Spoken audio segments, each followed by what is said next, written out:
Hey everybody, really sad video today. Um, I guess it was yesterday or perhaps it was the day before. A man named Lester Lee Flanagan, who used to work for this television station, uh, shot a reporter and a cameraman during a live interview in Virginia.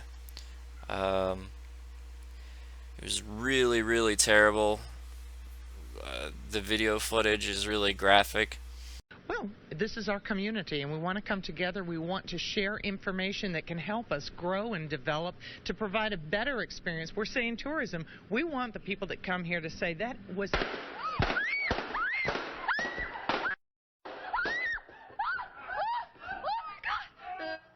Okay, not sure what happened there. We will, of course, let you know as soon as we find out what those sounds.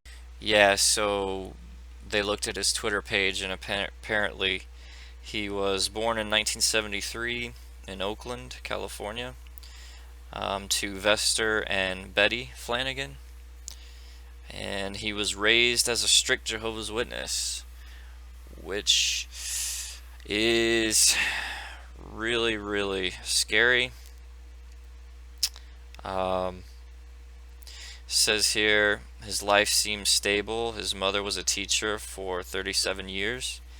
He had two sisters, Vicky and Valerie. Says they got quoted saying his family was close. Says a childhood friend, Sean Barton. Both of his parents came from pretty big families, so he had a lot of cousins too. The family would have a lot of get-togethers, and I always got the feeling that he liked that. Get-togethers. That if you needed any proof that Lester was a Jehovah's Witness, that right there should bring it home for you. I also found a Twitter post, and I'll show it to you now.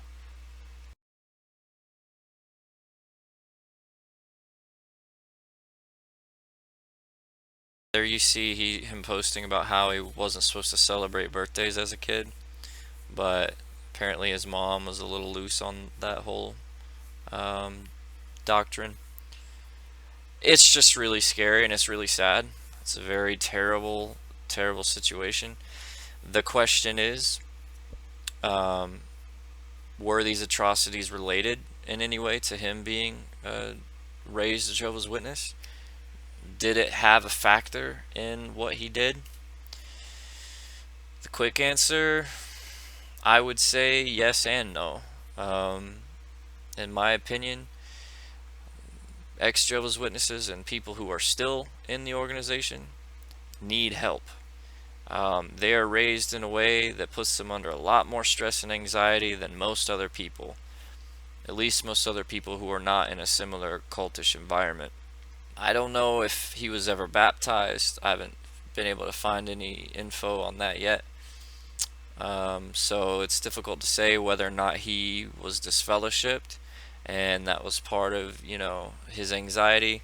It's hard to say, but apparently he mentioned Jehovah God in some of his tweets, which makes me believe that he was still a believer up until the moment he did these things, which is awful.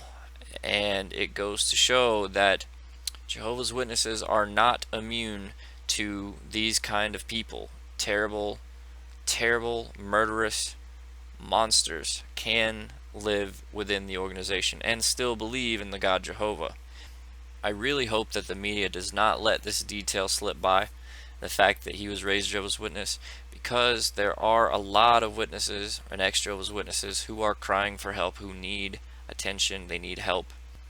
So far from what's been reported, it seems like the major motivation behind these killings is race related. He saw a lot of the media attention on racial tension, and he decided to take matters into his own hands and kill some white people.